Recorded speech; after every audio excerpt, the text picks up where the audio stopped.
Hi friends, welcome to my channel. ഞാനിന്ന് വന്നിരിക്കുന്നത് ചോറിൻ്റെ കൂടെയും ചപ്പാത്തിയുടെ കൂടെയും കഴിക്കാൻ പറ്റിയ രുചികരമായിട്ടുള്ള നല്ലൊരു റെസിപ്പിയുമായിട്ടാണ്. ഇത് ഞാൻ തയ്യാറാക്കിയിരിക്കുന്നത് പടവലങ്ങ വെച്ചിട്ടാണ്.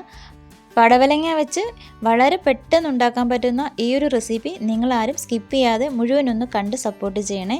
ഇനി നമുക്ക് ഇതെങ്ങനെയാണ് തയ്യാറാക്കേണ്ടതെന്ന് നോക്കാം. അതിനായിട്ട് ഞാനിവിടെ ഒരു ചീനച്ചട്ടി അടുപ്പിലേക്ക് വെച്ച് കൊടുത്തിട്ടുണ്ട്.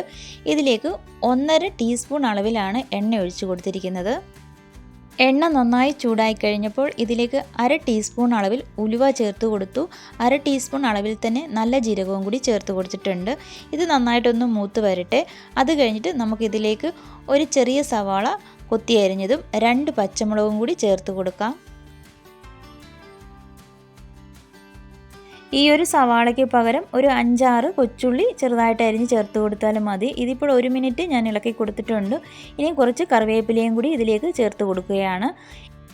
ഈ ഒരു കറി വെക്കുന്നതിന് വേണ്ടിയിട്ട് പടവലങ്ങ എടുക്കുമ്പോൾ ഒരുപാട് മൂക്കാത്ത എളുപ്പമായിട്ടുള്ള പടവലങ്ങ ഉണ്ടല്ലോ, അതെടുക്കണം.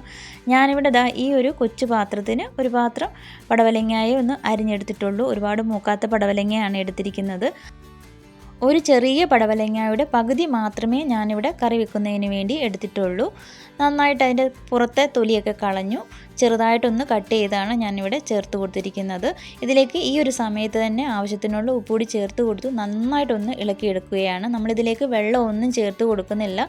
ഈ എണ്ണയിൽ നന്നായിട്ടൊന്ന് വഴറ്റിയെടുക്കുകയാണ്. ആവശ്യത്തിന് വെള്ളം ഈ പടവലങ്ങയിൽ ഉള്ളത് കൊണ്ട് നമ്മൾ വെള്ളം ചേർത്ത് കൊടുക്കുന്നില്ല. ഇപ്പോൾ തന്നെ ഇതിൽ നിന്ന് വെള്ളം ഇറങ്ങിയിട്ടുണ്ട്. ഇനി നമുക്കിത് അടച്ച് വെച്ചൊരു 2 മിനിറ്റ് ഒന്ന് വേവിച്ചെടുക്കാം.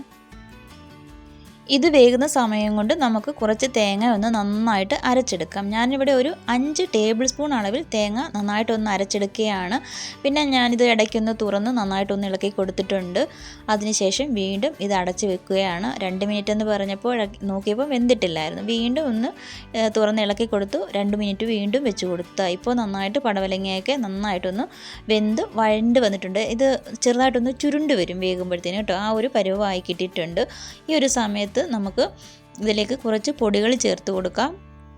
1/2 ടീസ്പൂൺ അളവിൽ മഞ്ഞൾപ്പൊടി, 1 ടീസ്പൂൺ അളവിൽ മുളക് പൊടി, അതേപോലെ തന്നെ 1 ടീസ്പൂൺ അളവിൽ തന്നെ മല്ലിപ്പൊടിയും കൂടി ചേർത്ത് കൊടുക്കുന്നുണ്ട്. നമ്മൾ പച്ചമുളക് എരിവിന് ചേർത്ത് കൊടുത്തിട്ടുണ്ട്, അതുകൊണ്ടാണ് ഒരുപാട് മുളക് പൊടി ചേർത്ത് കൊടുക്കാത്തത്. ഈ പൊടികളുടെ പച്ചമണമൊക്കെ ഒന്ന് മാറുന്നതിന് വേണ്ടിയിട്ട് നമുക്ക് നന്നായിട്ടൊന്ന് ഇളക്കി കൊടുക്കാം. പൊടികളുടെ ആ പച്ചമണമൊക്കെ ഒന്ന് മാറിക്കഴിഞ്ഞപ്പോൾ അരച്ച് വെച്ച തേങ്ങയുടെ ചേർത്ത് കൊടുത്തു. തേങ്ങ അരയ്ക്കുമ്പോൾ ഇതിലേക്ക് വേറെ ഒന്നും ചേർത്ത് കൊടുക്കണ്ട. തേങ്ങ മാത്രമായിട്ട് നന്നായിട്ട് അരച്ചെടുത്താൽ മതി. തേങ്ങ ചേർത്ത് കൊടുത്തപ്പോൾ അതിൻ്റെ അരപ്പ് വെള്ളവും കൂടെ തന്നെ ഒഴിച്ചു കൊടുക്കുകയാണ്.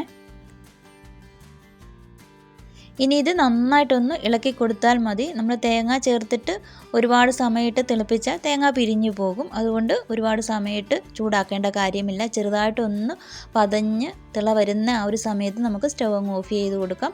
ഇപ്പോൾ ചെറുതായിട്ടൊന്ന് തിള വരുന്നുണ്ട്. ഇത് കണ്ടില്ലേ. ഈ ഒരു സമയത്ത് ഉപ്പ് കുറവാണെങ്കിൽ കുറച്ച് ചേർത്ത് കൊടുക്കാം. ഞാൻ നോക്കിയപ്പോൾ ഉപ്പ് കുറവായിരുന്നു.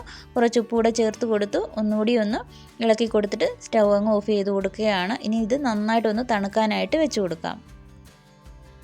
ഇത് നന്നായിട്ട് തണുത്തതിന് ശേഷം ഒരല്പം പുളിക്ക് വേണ്ടി തൈര് ചേർത്ത് കൊടുക്കാം. ഒരുപാടൊന്നും വേണ്ട കേട്ടോ. ഒരു 3-4 സ്പൂൺ തൈര് നന്നായിട്ടൊന്ന് ഉടച്ച് അതാണ് ചേർത്ത് കൊടുത്തിരിക്കുന്നത്. ഒരു പുളിപ്പിന് വേണ്ടിയിട്ടാണ് ഈ ഒരു തൈര് ചേർത്ത് കൊടുക്കുന്നത്. തൈരില്ലെങ്കിൽ ഇതിന് പകരം ഒരല്പം പുളി ചേർത്ത് കൊടുക്കാം. പിഴിപുളി ഉണ്ടെങ്കിൽ ഒരല്പം പിഴിപുളി ചേർത്ത് കൊടുത്താലും മതി. അപ്പോൾ ഇത്രയേ ഉള്ളൂ. നമ്മുടെ കറിയൊക്കെ അടിപൊളിയായിട്ട് റെഡിയായി കിട്ടിയിട്ടുണ്ട്. ഇനി നമുക്ക് കറിയിലേക്കൊന്ന് താളിച്ചൊഴിച്ചു കൊടുക്കാം. അതിനായിട്ട് വെളിച്ചെണ്ണ ഒഴിച്ചു കൊടുത്തു. ഒരല്പം കടുകും 2-3 വറ്റൽമുളകും കറിവേപ്പിലയും കൂടി ചേർത്ത് കൊടുത്ത് നന്നായിട്ടൊന്ന് മൂപ്പിച്ച് എടുത്തിട്ടുണ്ട്. സ്റ്റവ് ഓഫ് ചെയ്തതിന് ശേഷം ഞാൻ ഇതിലേക്ക് ഒരല്പം മുളക് പൊടി ചേർത്ത് കൊടുത്തു. ഇനി ഇത് നമ്മുടെ കറിയിലേക്ക് ഒഴിച്ചു കൊടുക്കാം. കറിയിൽ ഇത് ഒഴിച്ചു കൊടുത്തതിന് ശേഷം പെട്ടെന്ന് തന്നെ ഇളക്കേണ്ട കാര്യമില്ല. അടച്ച് വെക്കാം. ഒരു 2-3 മിനിറ്റ് കഴിഞ്ഞിട്ട് ഇതൊന്ന് തുറന്ന് നമുക്ക് നന്നായിട്ടൊന്ന് ഇളക്കി കൊടുക്കാം. അങ്ങനെ നമ്മുടെ വളരെ ടേസ്റ്റി ആയിട്ടുള്ള പടവലങ്ങ കറി റെഡി ആയിട്ടുണ്ട്. നമുക്ക് ചോറിൻ്റെ കൂടെയോ ചപ്പാത്തിയുടെ കൂടെയോ പൂരിയുടെ കൂടെയോ അപ്പത്തിൻ്റെ കൂടെയൊക്കെ കഴിക്കാൻ പറ്റിയതാണ്. എല്ലാവരും ഉണ്ടാക്കി നോക്കുക. വീഡിയോ ഇഷ്ടമായിട്ടുണ്ടെങ്കിൽ ലൈക്ക് ചെയ്യുക. അതുപോലെ തന്നെ നിങ്ങളുടെ കമൻറ്റുകൾ കമൻറ്റ് ബോക്സിൽ അറിയിക്കുക. കണ്ട എല്ലാവർക്കും താങ്ക് യു ഫോർ വാച്ചിങ്.